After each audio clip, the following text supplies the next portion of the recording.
Pour moi, le sport est clairement une forme de survie. Je pratique le sport depuis que je suis tombée malade, en fait. Je ne le pratiquais pas du tout avant. Je me suis vraiment retrouvée handicapée, voire amoindrie, et ça m'a laissé un certain traumatisme. Et j'ai eu besoin de me prouver et de prouver à mon corps que je pouvais encore. Apprendre à vivre avec une maladie chronique, ça veut dire changer fondamentalement de mode de vie. Ça veut dire parfois faire le deuil de certaines activités. C'est un défi chaque jour. Les personnes qui témoignent dans ce podcast vivent avec une maladie inflammatoire rhumatismale. Elles font tout pour vivre le mieux possible malgré leurs conditions. Pour atteindre ce que l'on appelle la rémission, pour vivre une vie normale, tout simplement. Elles vous expliquent comment la maladie impacte leur vie et comment elles surmontent les épreuves du quotidien. Elles vous racontent leurs aspirations profondes et leurs espoirs pour le futur. Ensemble, parlons-en.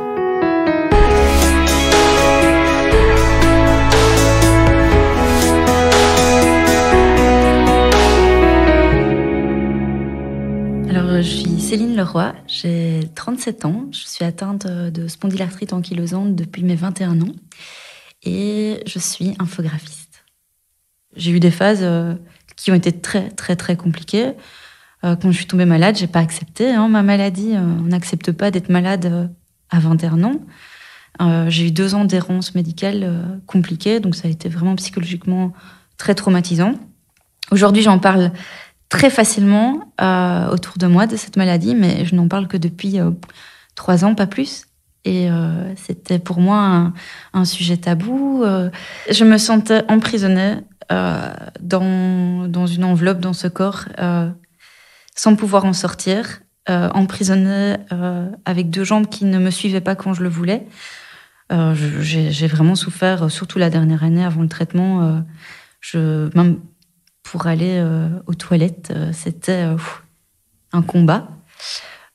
Pour faire les 2 petits kilomètres entre mon appartement et la gare pour aller travailler, il me fallait presque 1 heure pour pouvoir les faire parce que il fallait 1 demi-heure à mon corps pour pouvoir se réveiller, être capable de mettre un pied devant l'autre. Les douleurs étaient vraiment, vraiment horribles. Je souffrais jour et nuit, si pas plus la nuit d'ailleurs que le jour. Dès que je m'arrêtais, je souffrais. Donc c'était vraiment un cercle vicieux et je me sentais emprisonnée. J'avais 21 ans, j'avais la vie devant moi. Je suis quelqu'un en plus à la base d'hyperactif. Donc c'était vraiment horrible pour moi. Je voyais mes amis faire plein de choses et je ne pouvais plus rien faire. Donc non, ça a été vraiment une très très mauvaise période qui a laissé des séquelles plus psychologiques que physiques finalement. Oui, j'avais vraiment pas une haine, mais je jugeais beaucoup les gens. Si les gens me regardaient de travers, je me sentais regardée, parce que parfois je boite, parfois j'ai très mal, donc parfois j'ai pas envie d'être gentille quand j'ai très mal. Mais j'acceptais pas que les gens me fassent la remarque. Et ça ne va pas. Donc j'ai appris à vivre avec, j'ai appris à en parler, mais j'ai appris à accepter le regard des gens et à leur faire comprendre quand je vais mal aussi. Parce que dire à quelqu'un qu'on a mal, c'est aussi l'aider à comprendre pourquoi, par moment, on n'a pas envie de sourire. Et voilà, parce que j'ai pas tous les jours envie de sourire, évidemment. Mais je pense que j'ai envie de sourire presque 7 jours sur 7 quand même. Donc voilà.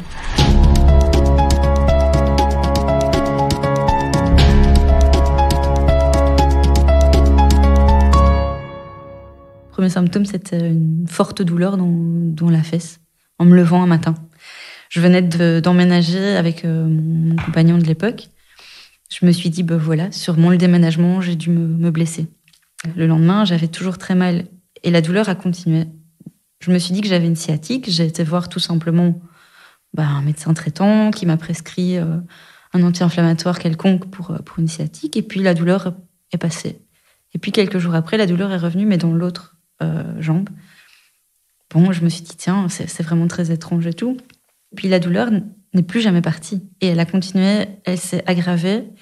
Donc j'ai été voir d'autres médecins. Et finalement, pendant ces 2 ans, j'ai vu je ne sais pas combien de médecins. Et puis j'ai même eu droit à un corset pendant 1 an, jour et nuit. parce qu'on m'avait dit que c'était certainement ma colonne qui était déformée, qui devait sans doute toucher quelque chose, ou bien, voilà, comme une hanche était plus haute que l'autre, le bassin devait un petit peu trop être sollicité. Bref, on m'a fait faire un corset sur mesure que j'ai porté. J'ai continué à avoir mal, toujours aussi mal, si pas plus. Puis finalement, au fur et à mesure des médecins, on a fini par me dire que c'était sans doute psychologique et que voilà, il fallait que j'aille voir un psychologue. Au bout d'un moment, quand on a aussi mal, quand personne ne trouve ce qu'on a, on finit quand même par croire qu'on a un vrai problème psychologique. Comme en plus ma douleur passait d'une jambe à l'autre, selon son envie, je me suis vraiment dit que j'avais un gros problème. Donc il y a un moment où on tombe vraiment dans un cercle de dépression, j'ai envie de dire, parce qu'on n'est pas compris. On n'est compris par personne. Je me rappelle plus exactement comment, mais je me suis retrouvée dans un hôpital à Bruxelles où on m'a simplement fait une prise de sang. Donc comme quoi, il suffit pas de grand-chose. Une prise de sang, mais ciblée. Et où on a vu que j'avais, premièrement, le gène de la spondylarthrite. Et ensuite, on m'a fait faire une autre batterie de tests et d'examens, de scanners, de radios, de tout. Et finalement, le diagnostic est tombé après 2 ans. Et sur le moment, ça fait un choc, mais ça fait un soulagement. Et je l'ai vraiment vécu comme un soulagement parce qu'enfin, on n'allait plus me dire que j'avais un problème psychologique. Donc voilà. Après, évidemment, à 21 ans, c'est dur de se dire qu'on a une maladie génétique dégénérative, c'est irréversible. Mais voilà, au moins, il y a un nom, il y a des solutions. Voilà, c'était réellement un soulagement à ce moment-là.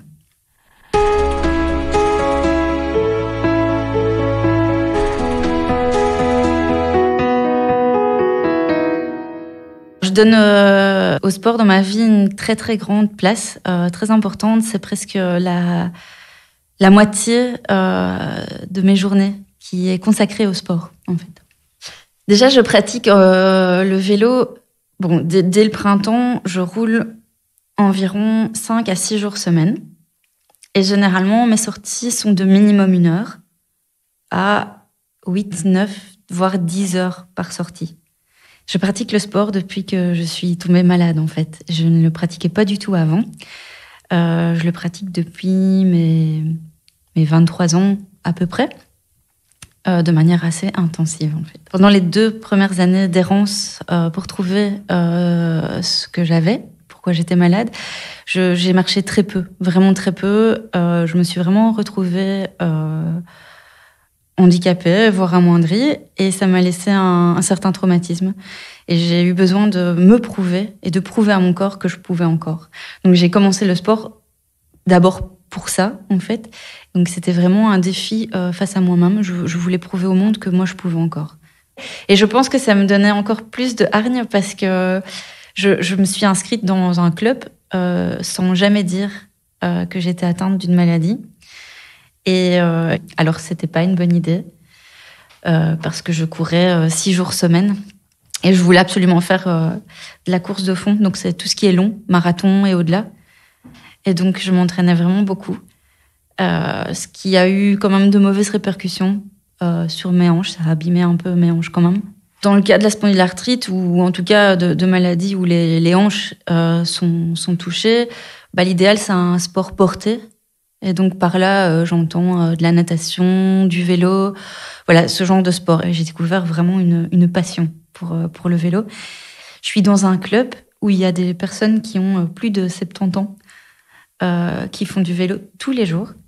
Certains ont des prothèses de hanches, des prothèses de genoux, ils sont en pleine forme. Donc vraiment, j'encourage tous les gens à en faire, quel que soit le vélo. Que ce soit du VTT, du vélo de ville, d'aller sur un ravel, pas pour aller faire le sauvage en VTT ou des cascades, ça non, mais voilà, à petite dose, c'est vraiment très très bien. Et je sais qu'à l'époque, on m'a clairement dit d'éviter tout ce qui était sport tel que tennis ou des sports vraiment à répétition où il y avait un certain impact. Maintenant, je pense que mon kiné actuel dirait que tout dépend de la façon dont on a été préparé pour le sport. Lui prône vraiment le sport, vraiment. Et donc ça, pour moi, c'est une découverte. Je suis pas chez lui depuis très longtemps, mais c'est une agréable rencontre parce que son cabinet, c'est une salle de sport. Et pendant 1 heure, il me fait faire des exercices de gainage, de renforcement musculaire. Il me prépare pour que j'ai justement un dos capable de supporter beaucoup de choses. Et j'ai toujours encore cette impression de faire un pied de nez à la vie. Donc c'est, je pense, toujours ce côté un peu challenger en moi qui veut vraiment prouver que je peux le faire. Donc je ne sais pas si c'est sain comme façon de faire, mais en tout cas c'est ma façon. C'est ma façon de me dépasser quand je suis dans des efforts très très compliqués, je fais des challenges un peu fous chaque année. Là, je me dépasse vraiment beaucoup plus qu'à l'entraînement, je vais dire. Il y a des moments où j'ai vraiment... Enfin, voilà, je me demande, mais qu'est-ce que je fais là ? Je pense qu'à mon avis, n'importe quel athlète a ça, mais là, je me dis, mais pourquoi j'ai décidé de faire ça ? C'est stupide, je me fais mal, c'est dur. Mais c'est vraiment ces 2 premières années de ma vie, en tant que malade, qui me donnent ce boost. Et je me sens vraiment vivante. C'est vraiment la sensation que j'ai, vivante.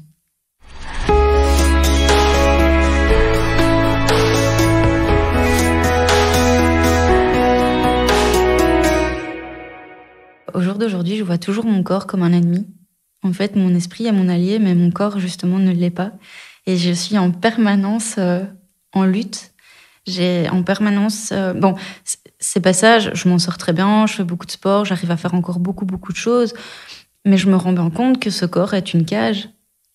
Je pense que c'est vraiment mon esprit qui est plus fort. Et c'est ça, vraiment, je pense que de par l'esprit, on est capable de faire vraiment beaucoup plus qu'on ne le croit. J'ai eu des moments où j'étais très en colère, évidemment. J'ai eu beaucoup de colère. Voilà, évidemment, en plus, les gens ne voient pas ma maladie. C'est pas marqué sur ma tête, ça se voit pas quand je suis habillée.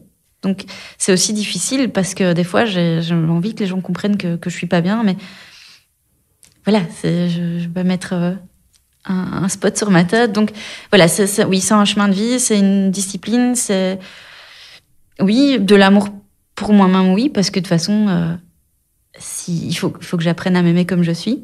Et c'est pas toujours facile. Mon corps a changé, mon corps s'est déformé. J'ai trouvé des petites solutions pour l'aimer. Ma colonne s'est déformée assez fort, mes côtes ressortent. Je le vois. En plus, j'ai fait dans le passé beaucoup de photos en tant que photomodèle. Donc, j'ai été vraiment... on m'a mis vraiment le doigt dessus. Voilà, les photographes... mettre le doigt sur les défauts, évidemment. Donc, il a fallu accepter que mon corps change, accepter que je ne ferai plus certaines choses, accepter que j'étais déformée, accepter le regard des gens. Il n'y a pas si longtemps, j'ai essuyé quelques remarques qui font mal. Donc, c'est pas toujours très gai. Alors, j'ai trouvé ma façon à moi de passer au-delà, non seulement en parlant, parce que comme ça, au moins, ils comprennent. Je vis plus dans le déni. Et puis en camouflant, j'ai fait un magnifique tatouage dans mon dos qui camoufle entièrement ma colonne. Et donc oui, les gens regardent mon dos, mais plus pour les mêmes raisons.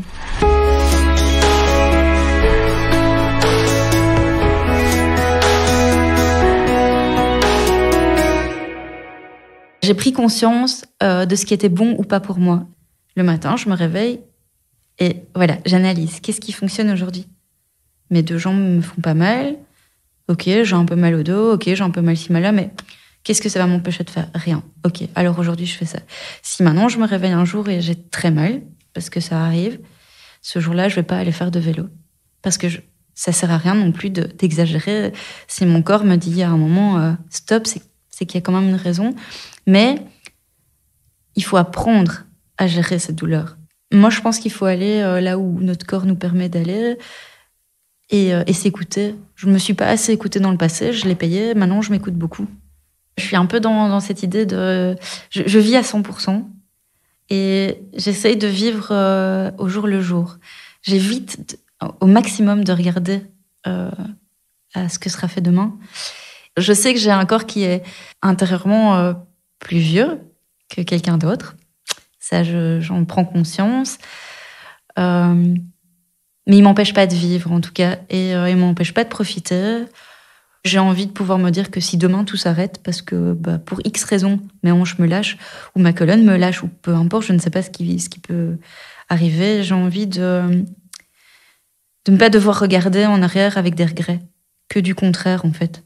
Je veux pouvoir me dire que peut-être que je vais tout arrêter dans 10 ans ou 20 ans, contrairement à quelqu'un qui va se dire qu'une fois la pension, elle fera plein de choses. Moi, je le vois pas comme ça.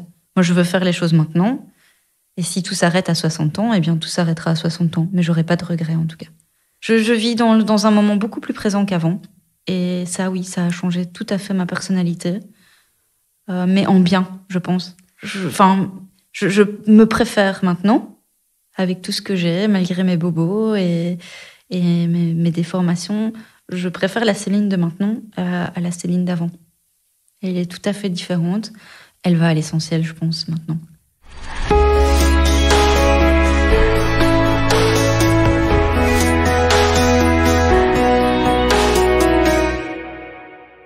Pour le moment, j'ai jamais parlé de rémission parce qu'il n'y a pas eu vraiment de rémission. Mais il y a une amélioration et il y a un frein dans cette maladie grâce au traitement quand même. Donc je sais que la science évolue, je sais que les traitements évoluent pour un mieux, de toute façon. Donc je reste très, très optimiste face à ça. Depuis mes 21 ans, je vois que ça évolue très très bien. Je vois que les gens commencent à être de plus en plus au courant de ces maladies, puisque j'en entends parler de plus en plus, ce qui n'était pas du tout le cas à l'époque. Mais j'ai l'impression que vraiment il y a une grosse avancée depuis peut-être 5-6 ans. J'ai l'impression que vraiment on en parle et que les gens prennent conscience que le mot rhumatisme n'est pas juste pour les personnes âgées. Il y a des enfants qui en souffrent, des ados. Il faut oser en parler. Et quand on a mal, qu'on se réveille un matin, qu'on a mal, et il faut surtout aller voir des gens. Et moi, je pense que j'ai pas osé, parce que j'étais jeune, pousser assez les choses à l'époque. Mais il faut le faire. Et que s'entendre dire que c'est psychologique, oui, il y a des douleurs psychologiques, hein, et clairement, ça existe. Mais pour toutes les personnes qui, du jour au lendemain, ont des douleurs alors qu'elles ne les ont jamais eues, il faut vraiment oser en parler et pousser. Et même s'il faut aller voir 50 médecins, allez voir 50 médecins, mais parlez-en, parce que ça peut vraiment vous aider et éviter beaucoup, beaucoup de problèmes dans le futur. Ouais.